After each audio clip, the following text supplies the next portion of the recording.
El sonido metálico de una moneda de un real golpeando el mostrador de cristal de la farmacia Salud Total resonó como una campana fúnebre en el silencio aséptico del local. Mateo, un joven de 19 años con las manos agrietadas por el trabajo de albañilería y los ojos enrojecidos por el llanto contenido, empujó con desesperación las 5 monedas arrugadas y sudadas hacia el farmacéutico. «Señor, por favor, es todo lo que tengo hoy. Mi madre no puede respirar. Necesita el inhalador. Se lo pagaré mañana. Se lo juro por Dios. Voy a doblar turno en la obra». La respuesta que recibió no fue de compasión, sino de un desprecio visceral. El gerente de turno, un hombre llamado Valmir con una bata blanca inmaculada que apenas disimulaba su arrogancia, barrió las monedas del mostrador con un movimiento brusco de su mano, haciéndolas rodar por el suelo sucio. «Esto no es un mercado de pulgas, niñato. El precio es el precio. 50 reales. Si no tienes dinero, vete a pedir limosna a la iglesia, pero no estorbes a mis clientes decentes con tu olor a cemento y miseria». Mateo se agachó rápidamente para recoger las monedas, sintiendo cómo las miradas de los demás clientes se clavaban en su espalda como agujas calientes. La humillación le quemaba la piel, pero el miedo a perder a su madre era más fuerte que su orgullo. Estaba a punto de suplicar de nuevo, de ofrecer su reloj barato, su chaqueta, lo que fuera, cuando la puerta automática se abrió con un zumbido suave. Entró un hombre. No parecía un cliente normal. Llevaba un abrigo largo de lana negra, caminaba con la pesadez de quien carga el mundo sobre los hombros y emanaba una autoridad silenciosa que hizo que Valmir, el gerente cruel, se enderezara instintivamente. El hombre, un CEO multimillonario conocido por su reclusión y su tristeza crónica, se detuvo. No miró los estantes llenos de medicinas. Miró a Mateo, arrodillado en el suelo buscando sus 5 reales. Y en ese cuadro de desesperación, el millonario vio algo que le hizo detener el corazón. El chico no solo estaba buscando dinero, estaba llorando en silencio, y una lágrima cayó sobre una vieja foto que se le había escapado del bolsillo. Una foto que el CEO conocía muy bien, porque él tenía la otra mitad guardada en su caja fuerte desde hacía 20 años. La soledad del poder es un frío que ningún sistema de calefacción puede mitigar. Don Arturo Sampaio, dueño del conglomerado farmacéutico más grande del país, tenía acceso a cualquier medicina, a cualquier tratamiento y a cualquier placer que el dinero pudiera comprar. Pero no tenía a nadie con quien compartirlo.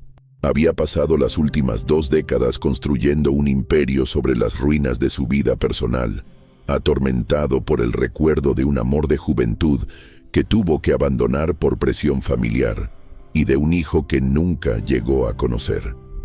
Esa noche de tormenta, Arturo no había entrado en esa farmacia, una de las miles que poseía, para hacer una inspección.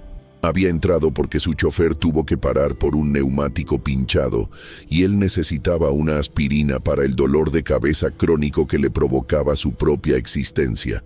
No esperaba encontrar nada más que estanterías y empleados serviles, pero el destino, ese guionista cruel y maravilloso, lo colocó justo detrás de Mateo en el momento exacto en que la dignidad del chico estaba siendo pisoteada.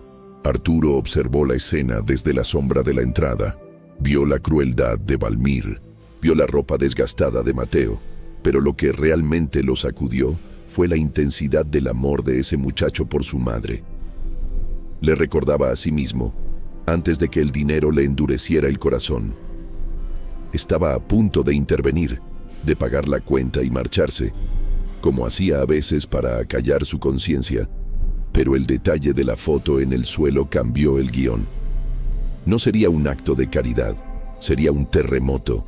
Lo que estaba a punto de suceder en esa pequeña farmacia de barrio no solo salvaría la vida de una mujer enferma, destruiría la vida del gerente abusivo y reescribiría la historia de un imperio millonario. Esta es la historia de cómo 5 reales pueden valer más que toda una herencia cuando están cargados de amor verdadero. Antes de descubrir qué hay en esa foto, ¿Y cómo reacciona Arturo? Quiero saber de ti. ¿Alguna vez has tenido que elegir entre tu orgullo y la necesidad de un ser querido? ¿Desde qué ciudad estás viendo este drama de la vida real? Cuéntamelo en los comentarios. Quiero leer tu historia. La lluvia golpeaba contra el escaparate de la farmacia, creando una cortina de agua que aislaba ese pequeño drama humano del resto del mundo. Mateo, con las rodillas manchadas de polvo y las manos temblorosas, logró recuperar la última moneda que había rodado debajo del expositor de vitaminas. Se puso de pie, limpiando la moneda con su camiseta sucia, y volvió a mirar a Valmir. Sus ojos oscuros, profundos y llenos de una tristeza antigua, brillaban con una última esperanza desesperada. «Señor Valmir», intentó de nuevo, con la voz quebrada. «Mi madre tiene asma crónica. Se le acabó el inhalador hace 2 horas. Si no se lo llevo ahora, ella puede entrar en paro respiratorio. Le dejo mi documento de identidad. Le dejo mi teléfono. Mañana a primera hora le traigo los 45 reales que faltan. Por favor, es una vida». Valmir, que estaba disfrutando de su pequeño momento de poder frente a los otros clientes, una señora con un perro y un joven con auriculares que ni siquiera miraba, soltó una risa nasal, acomodándose las gafas. «Mira, muchacho, voy a ser claro porque parece que el polvo de la obra te tapó los oídos. No fiamos. Esto es una empresa, no una ONG. Si tu madre está tan mal, llévala al hospital público y espera en la fila como todos los pobres. Ahora, lárgate antes de que llame a la policía por alteración del orden y vagancia». Mateo sintió que el mundo se cerraba a su alrededor. Pensó en su madre, Clara, acostada en la cama húmeda de su pequeña casa, luchando por cada bocanada de aire, con el pecho silbando como una tetera rota. Ella había trabajado toda su vida limpiando casas para que él pudiera terminar la escuela, y ahora él no podía ni siquiera comprarle aire. La impotencia se transformó en una furia fría. Miró el inhalador en el estante detrás de Valmir. Estaba ahí, a 1 metro de distancia, un tubo de plástico que significaba la vida. Pensó en saltar el mostrador, pensó en robarlo y correr, pero su madre le había enseñado que la honestidad era lo único que nadie podía quitarles. Apretó los puños, clavándose las uñas en las palmas. «Está bien», susurró Mateo derrotado. «Gracias por nada». Se dio la vuelta para irse, arrastrando los pies, con la cabeza gacha, pasando junto a la figura silenciosa del hombre del abrigo negro que bloqueaba la salida. Arturo Sampaio había permanecido inmóvil, observando cada segundo de la interacción con la precisión de un halcón. Había visto la arrogancia de Valmir, había visto la desesperación de Mateo, y había visto la foto. Cuando Mateo pasó a su lado, Arturo extendió un brazo, bloqueándole el paso. No fue un movimiento agresivo, sino firme. Mateo se detuvo, asustado, levantando la vista. «Señor», preguntó, esperando otra reprimenda. Pero Arturo no lo miraba a él, miraba a Valmir. «Gerente», dijo Arturo, con una voz profunda y resonante que llenó el local sin necesidad de gritar. «¿Dijo usted que esto es una empresa?» Valmir, al notar la ropa cara y el porte distinguido del recién llegado, cambió instantáneamente su actitud a una de servilismo empalagoso. «Sí, señor. Buenas noches. Disculpe la escena. Ya sabe cómo es esta gente, siempre intentando aprovecharse. ¿En qué puedo servirle?» Arturo avanzó lentamente hacia el mostrador, ignorando la pregunta. El sonido de sus zapatos de cuero italiano sobre el piso era rítmico, hipnótico. «Le hice una pregunta», repitió Arturo llegando frente a Valmir. «Dijo que esto es una empresa. ¿Sabe usted de quién es esta empresa?» Valmir parpadeó, confundido. «Bueno, es de la cadena Farmavida, del Grupo Sampaio. Es una corporación nacional». «Exacto», dijo Arturo, sacando una tarjeta negra de su bolsillo interior. «Y la política del Grupo Sampaio, página 4, sección 2 del Manual de Ética que usted debería haber leído, dice que en casos de emergencia vital comprobada, el gerente tiene discreción para facilitar medicación básica bajo promesa de pago o fondo de caridad». Valmir empezó a sudar. «Usted Usted trabaja para el corporativo. ¿Es un supervisor? Arturo dejó la tarjeta sobre el mostrador. No era una tarjeta de crédito. Era una tarjeta de identificación ejecutiva, dorada y negra, con la palabra presidente grabada debajo de su nombre.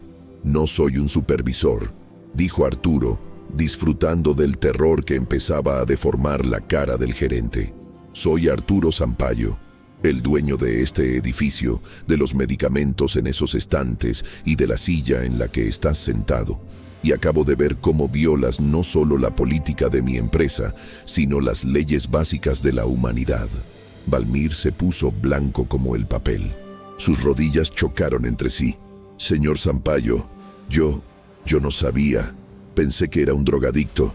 Pensaste que podía ser cruel porque nadie importante estaba mirando. Le corrigió Arturo. Pero siempre hay alguien mirando. Arturo se giró hacia Mateo, que seguía en la puerta con la boca abierta. Muchacho, ven aquí. Mateo se acercó, temblando. Arturo señaló el inhalador. Dámelo, ordenó a Valmir. El gerente, con manos que parecían de gelatina, tomó el medicamento y lo puso en el mostrador. Arturo lo tomó y se lo entregó a Mateo. Toma, es tuyo, no me debes nada. Mateo tomó el inhalador como si fuera oro puro. Gracias, señor, gracias. Se lo pagaré. Le juro que... No, interrumpió Arturo. Hay algo más. Arturo miró el bolsillo de la camisa de Mateo, donde asomaba la esquina de la foto vieja y arrugada que se había caído antes. Esa foto que se te cayó, ¿puedo verla? Mateo dudó un segundo, protegiendo su posesión más preciada, pero la gratitud pudo más. La sacó con cuidado. Era una foto en blanco y negro de hace 20 años, mostrando a una mujer joven y hermosa, sonriendo frente a una fuente. Arturo tomó la foto.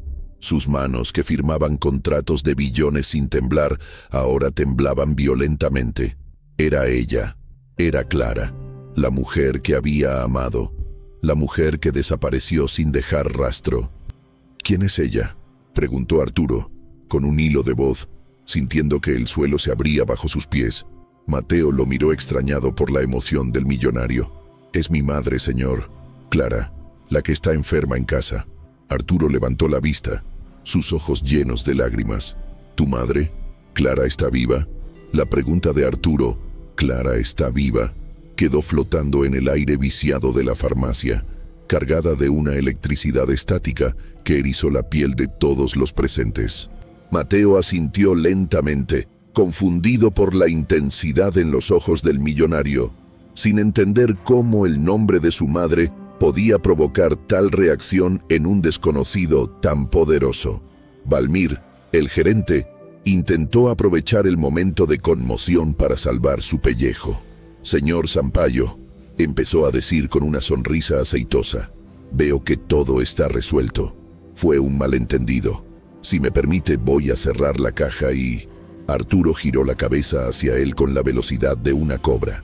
La tristeza en su rostro fue reemplazada instantáneamente por una furia fría y ejecutiva. Tú no vas a cerrar nada, Valmir. Vas a dejar tu identificación y las llaves sobre el mostrador. Estás despedido por conducta inhumana y negligencia grave. Y te sugiero que reces para que esa mujer no muera esta noche. Porque si algo le pasa a la madre de este chico por tu retraso, voy a dedicar cada abogado de mi firma a asegurarme de que pases el resto de tu vida en la cárcel por omisión de socorro. Valmir palideció, boqueando como un pez fuera del agua, mientras Arturo agarraba a Mateo por el hombro. Vamos, mi coche está afuera, llévame con ella, ahora. No era una petición, era una orden dictada por el pánico de perderla por segunda vez. El trayecto en el Maybach blindado de Arturo fue un viaje entre dos mundos. El coche se deslizaba silenciosamente por el asfalto mojado, dejando atrás las luces de neón del centro y adentrándose en la oscuridad de los suburbios olvidados. Mateo estaba sentado en el cuero beige, con el inhalador apretado en su mano como un tesoro, mirando de reojo al hombre que conducía. Arturo tenía los nudillos blancos sobre el volante. ¿Cuántos años tienes, Mateo?, preguntó de repente, rompiendo el silencio opresivo. 19, señor. cumplidos el mes pasado. Arturo hizo un cálculo mental rápido y sintió un golpe sordo en el pecho. Hace 20 años, él y Clara se habían separado. Si ella estaba embarazada entonces, las fechas coincidían. La posibilidad de que el joven sentado a su lado, con las manos agrietadas por el cemento y la ropa sucia, fuera su propia sangre, lo mareó. Había vivido en una mansión vacía, llorando a un fantasma, mientras su hijo crecía en la miseria a pocos kilómetros de distancia. La culpa le subió por la garganta como bilis. ¿Por qué nunca me buscó?, murmuró para sí mismo. ¿Por qué huyó? Llegaron al barrio de Mateo, un laberinto de calles de tierra y casas a medio terminar. El coche de lujo desentonaba tanto allí que parecía una nave espacial aterrizada en un basurero. «Es aquí», señaló Mateo, indicando una pequeña estructura de ladrillo visto con techo de chapa. No había luz. Arturo detuvo el coche y bajó sin importarle el barro que manchaba sus zapatos italianos. Mateo corrió hacia la puerta, que no tenía cerradura, solo un alambre. Entraron. El olor a humedad y enfermedad golpeó a Arturo como un puñetazo. La única luz provenía de una vela casi consumida en una mesita. En la cama, envuelta en mantas viejas, estaba Clara. Estaba pálida, demacrada, envejecida por el trabajo duro y la enfermedad. Pero Arturo reconoció la curva de sus labios y la cicatriz en su barbilla. Su pecho subía y bajaba con un silbido agónico, luchando por cada molécula de oxígeno. «¡Mamá!», gritó Mateo, corriendo a su lado y poniéndole el inhalador en la boca. «Respira. Conseguí la medicina. Respira, por favor». Arturo se quedó en el umbral, paralizado por el dolor de ver a la mujer que amaba en esas condiciones. Clara inhaló profundamente el medicamento. Una vez, 2 veces. Su respiración comenzó a estabilizarse lentamente. El silbido disminuyó. Abrió los ojos, aturdida, enfocando a su hijo. «Mateo», susurró con voz rasposa. «Lo lograste, mi buen niño». Entonces, sus ojos se movieron hacia la figura oscura en la puerta. Arturo dio un paso hacia la luz de la vela. Clara parpadeó creyendo que era una alucinación de la fiebre, pero cuando él habló, la realidad la golpeó. «Clara», dijo Arturo con la voz rota, «soy yo, soy Arturo». El efecto fue inmediato y aterrador. Clara no sonrió, no lloró de alegría, se encogió contra la pared, con los ojos desorbitados por el terror puro. Agarró el brazo de Mateo y tiró de él con una fuerza desesperada. «Vete», gritó ella, con voz estrangulada. «Saca a Mateo de aquí. No dejes que se lo lleve. Me prometiste que no nos encontrarías. Dijiste que nos dejarías en paz». Arturo se quedó helado. «¿Qué? Clara, ¿de qué hablas? Yo nunca... Te busqué por años. Pensé que te habías ido porque ya no me amabas». Clara empezó a toser violentamente, un ataque que sacudió su cuerpo frágil. «¡Mentiroso!», jadeó ella. «Tu padre, él vino, me dio dinero para irme. Dijo que si no me iba, dijo que te diría que el bebé no era tuyo. Dijo que me quitaría al niño si intentaba contactarte. Me amenazó, Arturo. Me amenazó de muerte». Arturo sintió que el mundo giraba. Su padre, el viejo patriarca Sampaio, que había muerto hacía 5 años llevándose sus secretos a la tumba. Él había orquestado todo. Había desterrado al amor de su vida y a su propio nieto para proteger el linaje y el estatus de la familia. Arturo miró a Mateo, que lo miraba con confusión y miedo, protegiendo a su madre. «Entonces es verdad», susurró Arturo cayendo de rodillas en el suelo de tierra.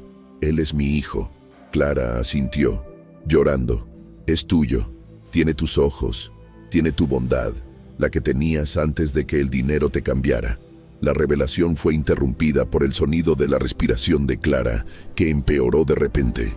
Se llevó la mano al pecho, su cara volviéndose azulada.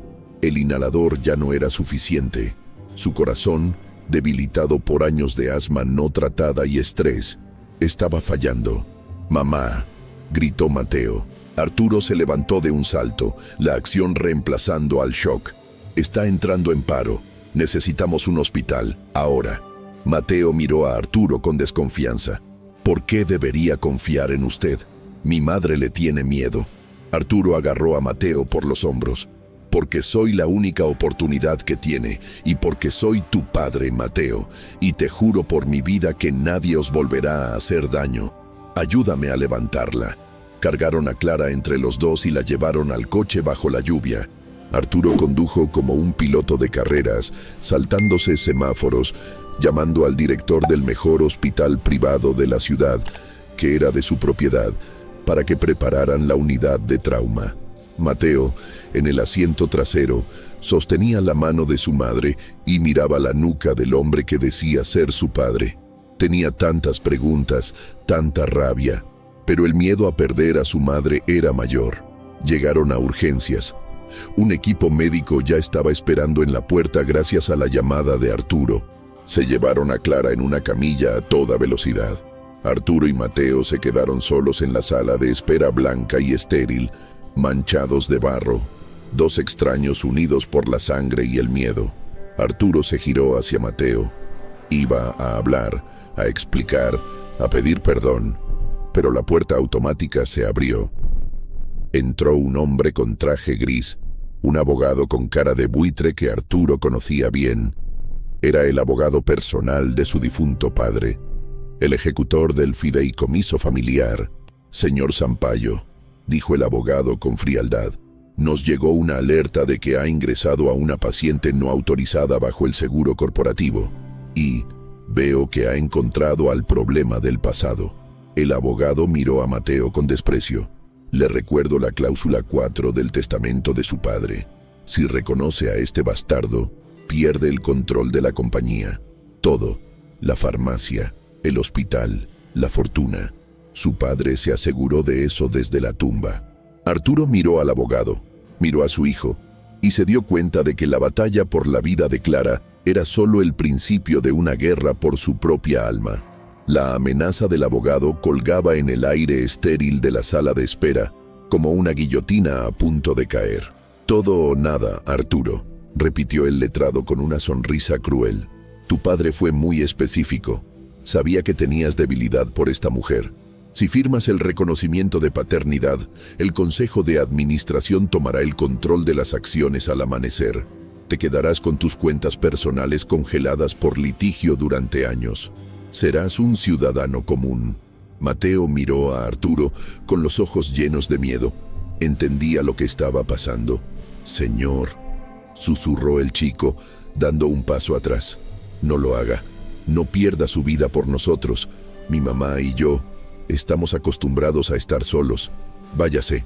La humildad del muchacho, dispuesto a renunciar a un padre para proteger la fortuna de ese mismo padre, fue el golpe final que rompió la última cadena que ataba a Arturo a su pasado.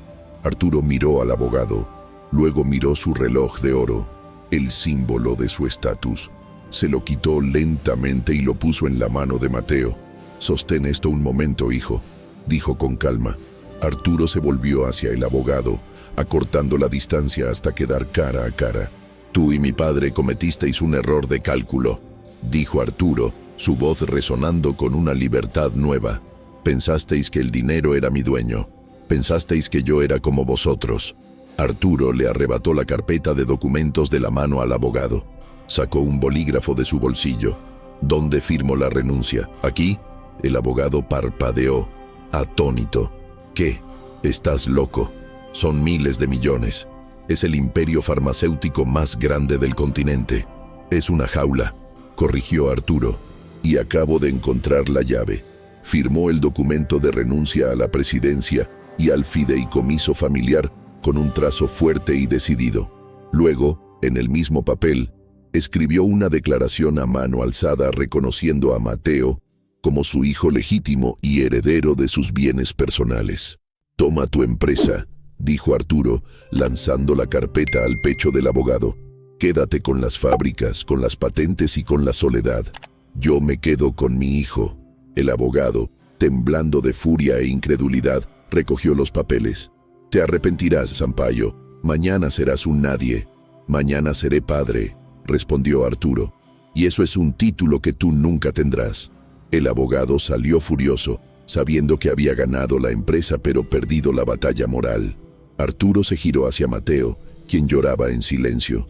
«No tenías que hacer eso», sollozó el chico. Arturo lo abrazó, un abrazo fuerte, de oso, el primero que le daba a su hijo en 19 años. «Tenía que hacerlo, Mateo.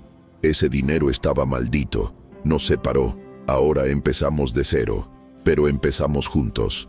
En ese momento la puerta del quirófano se abrió. El médico salió sonriendo. «Está estable. Clara es fuerte, quiere verlos». Entraron en la habitación. Clara estaba despierta, débil, pero viva. Cuando vio a Arturo y Mateo juntos, y vio la expresión de paz en el rostro de Arturo, supo que la guerra había terminado.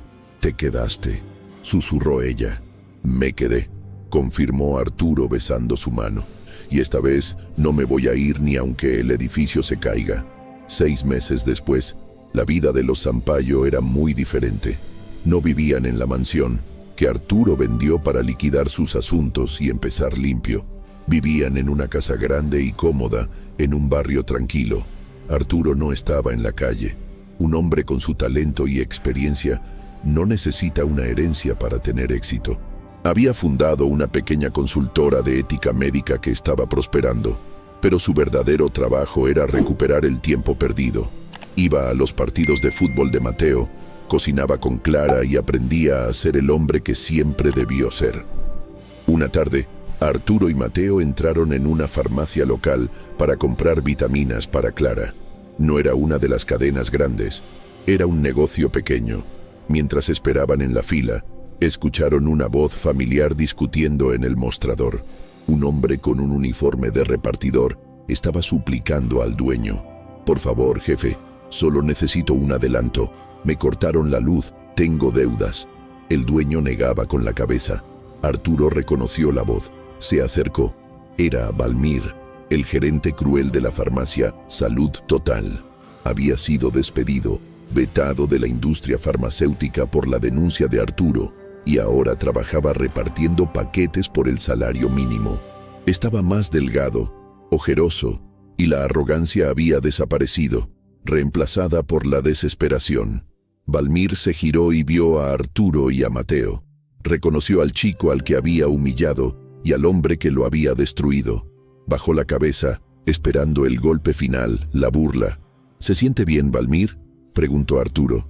«No, señor», susurró el exgerente. La vida me cobró la factura». Mateo miró a su padre.